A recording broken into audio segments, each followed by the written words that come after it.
శ్రీ గురుభ్యో నమః. శ్రీమాత్రే నమః.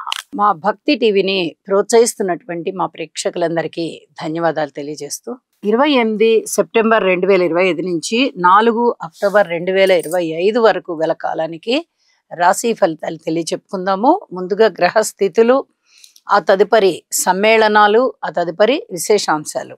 మిథునంలో గురువు, సింహరాశిలో శుక్రకేతువులు, కన్య రాశిలో రవి బుధులు, తులారాశిలో కుజుడు, వృశ్చిక రాశిలో చంద్రుడు నీచ, అలాగే రాహు గారు కుంభరాశిలో, ఇక వక్రించిన శని గారు మీనరాశిలో ఉంటూ ఉండగా, వారాంతంలోకి వచ్చేటప్పటికి బుధుని యొక్క సంచారము కుజునితో పాటుగా తులారాశిలోకి వచ్చి ఉన్నది. అలాగే చంద్రుని యొక్క సంచారము రాహు గారితో కలిసి ఉన్నది. గ్రహ స్థితులు ఈ విధంగా ఉండగా, ఇక సమ్మేళనాలు, చంద్ర రాహువుల సమ్మేళనాలు మానసికమైనటువంటి అశాంతిని సూచిస్తూ ఉంటాయి, అస్థిమితాన్ని సూచిస్తూ ఉంటాయి. అలాగే శుక్ర కేతువులు వైవాహిక జీవితంలో కొంత అప్రమత్తతని సూచిస్తున్నాయి. అలాగే అన్యోన్యత, ఏ విధమైన అన్యోన్యత ఏ బంధువర్గానికి ఉన్నా కూడా కొన్ని రకాలైనటువంటి జాగ్రత్తలు తీసుకోవాల్సిన పరిస్థితి కనిపిస్తూ ఉంది. అలాగే బుధ కుజుల యొక్క స్థితి ఐటీ కంపెనీ వాళ్ళకి చాలా బాగా రాణించే విధంగా, ఆ కంపెనీలో పనిచేసే ఉద్యోగస్తులకు కానీ, ఆ కంపెనీ అధినేతలకి కానీ, ఈ సాఫ్ట్వేర్ సర్వీసెస్ చేసే వాళ్ళకి, ఎలక్ట్రిక్ అండ్ ఎలక్ట్రానిక్స్ వాటికి సంబంధించినటువంటి ఉద్యోగస్తులకి, వ్యాపారస్తులకి, విద్యార్థులకి ఇత్యాది వారందరికీ కూడా చాలా చాలా మంచి చేస్తుంది. అలాగే గురువు గారి యొక్క దృష్టి కూడా పడుతూ ఉన్న కారణం చేత ఈ రంగంలోని వారు చాలా చక్కటి అభివృద్ధి చెందుతారు అని చెప్పి తెలియచెప్పచ్చు. అలాగే గురువు గారి దృష్టి చంద్ర రాహువుల మీద కూడా ఉంటూ ఉన్న కారణం చేత మానసికమైనటువంటి అస్థిమితత్వము, అశాంతి ఎంతగా ఉంటుందో ఒక్కొక్కసారి వారికి వారే మానసిక బలాన్ని తెచ్చుకునేటటువంటి మనో సంకల్పము లేదా ఆ దృఢత్వము కూడా వారికి వారే ఏర్పాటు చేసుకోగలుగుతారు.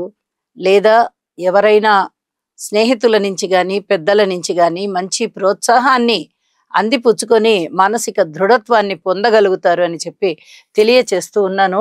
ఇక శుక్రకేతువుల యొక్క సప్తమ స్థాన దృష్టి రాహు చంద్రుల మీద పడుతూ ఉన్న కారణం చేత ఇక్కడ లలిత కళలలో కళాకారులకి చాలా బాగుంటుంది. లలిత కళలలో మీకు కొన్ని విజయావకాశాలు కనిపించేటటువంటి అవకాశం ఉంది అని చెప్పి తెలియచేస్తూ ఉన్నాను. అలాగే వ్యాపారాలు కూడా కొన్ని బాగుంటాయి కొంతమందికి.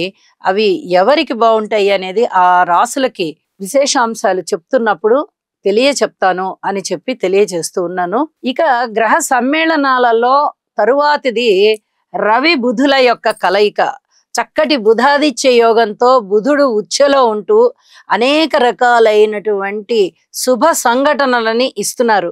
రవి బుధులు కలిసి ఉన్నప్పుడు, రవి గారు విడిగా బుధుడు విడిగా ఉన్నప్పుడు ఒక్కొక్కసారి ఒక్కొక్క రాశిలో మంచి ఫలితాలను ఇస్తారు, ఒక్కొక్కసారి ఇవ్వకపోతారు. కానీ కలిసి ఉన్నప్పుడు మటుకు అది యోగం అవుతుంది. కాబట్టి అలాగే బుధుని యొక్క స్థితి ఉచ్చలో ఉంది కాబట్టి చాలా అద్భుతమైనటువంటి యోగాలే ఉంటాయి. కానీ ఇక్కడ ఒక చిన్న గ్రహ విశేషం ఏంటంటే, శని గారి యొక్క సప్తమ దృష్టి రవి బుధుల మీద పడుతూ ఆరోగ్యానికి సంబంధించిన జాగ్రత్తలు తీసుకోవాలి అని చెప్పి సూచిస్తూ ఉన్నది. ఈ రక్తానికి సంబంధించి, చర్మానికి సంబంధించి, ఇలాంటి వాటికి సంబంధించి కొన్ని జాగ్రత్తలు తీసుకోవడం అయితే తప్పనిసరిగా ఇక్కడ గ్రహస్థితులు తెలియచెప్తున్నాయి. అలాగే వైద్య విద్యార్థులు కానీ, వైద్యానికి సంబంధించినటువంటి వ్యాపారస్తులు కానీ, లేదా వైద్యులు కానీ చాలా చాలా బాగుంటారు, అద్భుతమైన ఆదాయాలు ఉంటాయి. ఇక రాసుల్లోకి వెళ్దాం. సింహరాశి. సింహరాశి వారికి ఈ వారం రోజుల కాలంలోనూ 4 గ్రహాల యొక్క అనుకూలత చాలా బాగుంది అని చెప్పచ్చు. రాశిలో ఉన్నటువంటి శుక్రాచార్యుల వారు, ద్వితీయ స్థానంలో ఉన్నటువంటి బుధుడు, అలాగే ద్వితీయ స్థానంలో ఉన్నటువంటి బుధ ఆదిత్య యోగం కూడా బాగుంది. తృతీయ స్థానంలో ఉన్నటువంటి కుజుడు బాగున్నారు. అలాగే లాభస్థానంలో ఉన్నటువంటి గురు సంచారం కూడా చాలా చాలా అద్భుతంగా ఉంటూ ఉన్న కారణం చేత చాలా ఫలితాలు చాలా బాగున్నాయని చెప్పాలి. అన్నదమ్ముల సహాయ సహకారం బాగుంది, కుటుంబము బాగుంది, అలాగే ఐకమత్యం బాగుంది, ధన ఆదాయం బాగుంది, ధన సంపాదన బాగుంది, ఊహించని విధంగా లాభాలు బాగున్నాయి, మనోబలం బాగుంది అనే చెప్పాలి. మాతృవర్గ రీత్యా కూడా బాగుందనే చెప్పాలి. విద్యార్థులకి కూడా కొంచెం కష్టపడాల్సిన పరిస్థితి ఉంటుంది. ఎక్కువ కష్టం లేకుండా తక్కువ కష్టంతోనే ఎక్కువ ప్రతిఫలాన్ని తీసుకునేటటువంటి పరిస్థితి కనిపిస్తూ ఉన్నది. అలాగే బంధుమిత్రులు బాగున్నారు. ఇక ఊహించని విధంగా లాభాలు బాగున్నాయి, ఉద్యోగ జీవితం బాగుంది, ఆత్మ సంతృప్తి కలుగుతుంది. ఏ పని జరుగుతున్నా కూడా అరే ఇది ఇంకా బాగుండే, ఈ మాత్రమేనా బాగున్నది అనే లాటి అసంతృప్తి లేకుండా వీరికి ఎంతవరకు మంచి ఫలితాలు కలుగుతూ ఉన్నాయో దానికి వీళ్ళు చాలా సంతృప్తిని వ్యక్తం చేస్తారు.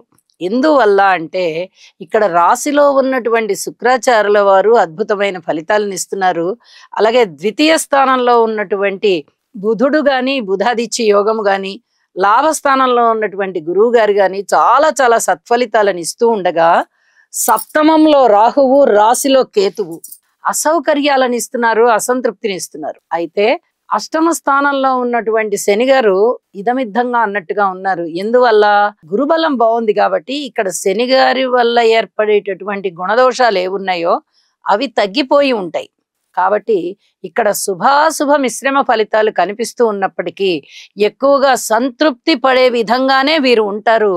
అసంతృప్తి ఏమైనా ఏర్పడుతుందా అంటే కొన్ని పరిహారాలు చేసుకోవడం వల్ల ఏమాత్రం ఏర్పడబోదు. ఇది చెప్పదగ్గ సూచనగా తెలియజేస్తూ ఉన్నాను. ఇక రాహుకేతువుల యొక్క స్తోత్ర పారాయణాలు తప్పనిసరిగా చేసుకోండి. ఇదొక్కటి మటుకు చాలా చాలా చెప్పదగ్గ పరిహారం అని చెప్పి తెలియజేస్తూ ఉన్నాను. ఏ ఇద్దరి వ్యక్తుల మధ్య అన్యోన్యతనైనా సరే భంగపరిచే విధంగా రాహుకేతువుల యొక్క స్థితి సంచార ఫలితాలు ఉండబోతున్నాయి కాబట్టి ఈ విషయంలో జాగ్రత్తగా ఉండండి. అలాగే జీవిత భాగస్వామి పట్ల జాగ్రత్త ప్రదర్శించండి. ఇక వివాహాది శుభకార్యాలు కొంచెం దగ్గరకు వచ్చే పరిస్థితి కనిపిస్తోంది. వ్యాపార భాగస్వాముల విషయంలో బానే ఉంది అని చెప్పచ్చు. రాజకీయంగా కూడా బానే ఉంది అని చెప్పచ్చు. స్వగృహానికి సంబంధించినటువంటి పనులు మీరు ఏదైనా మరమ్మతులు కానీ లేదా నిర్మాణం కానీ ఏమన్నా ప్రారంభించినట్టయితే అవి ఆటంకాలు లేకుండా ముందరికి వెళ్తాయి, అభివృద్ధి పదంలో ఉంటాయి. ఇందుకు గాను మీరు కొంచెం శ్రద్ధ పెట్టవలసినటువంటి అవసరం కనిపిస్తోంది. విద్యార్థులు బాగున్నారు, స్త్రీలు బాగున్నారు, వ్యవసాయదారులు బాగున్నారు, కార్మికులు, కర్షకులు, నేత పనివారు, చేతి వృత్తుల వారు ఇత్యాది వారందరూ కూడా చాలా బాగున్నారు. అనేక విధాలుగా సింహరాశి వారికి మంచి రోజులు కనిపిస్తూ ఉన్నాయి.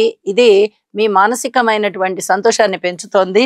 ఇక వారాంతానికి వెళ్ళేటప్పటికి చంద్రుని యొక్క సంచారము సప్తమ స్థానంలోకి వచ్చి ఉన్న కారణం చేత అద్భుతమైన ఫలితాలు ఉన్నాయి. కాస్త మానసికమైన అలజడి ఉంటూ ఉన్నప్పటికీ జీవిత భాగస్వామి గారి ద్వారా చక్కటి సంతృప్తి లభించడము, సహాయ సహకారాలు బాగా ఉండడము, అలాగే పబ్లిక్ రిలేషన్ లో కూడా మీకు అనుకూలమైనటువంటి ప్రశంసలు, అనుకూలమైనటువంటి సహాయ సహకారాలు మీకు ప్రజా సమూహాల ద్వారా అందడము, ఇవన్నీ కూడా చాలా చక్కగా ఆత్మసంతృప్తిని పెంచుతున్నాయి అని చెప్పచ్చు.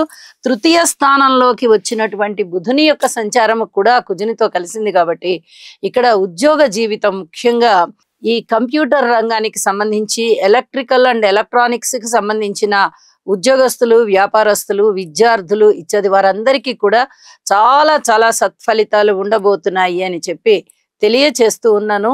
ఇక పరిహారాల విషయంలో మటుకు రాహుకేతువులకి తప్పనిసరి స్తోత్ర పారాయణాలు చెయ్యండి. వీలైతే నెలకొక్కసారో లేదా 15 రోజులకు ఒకసారో అయినా రాహుకేతు పూజ చేయించుకోండి.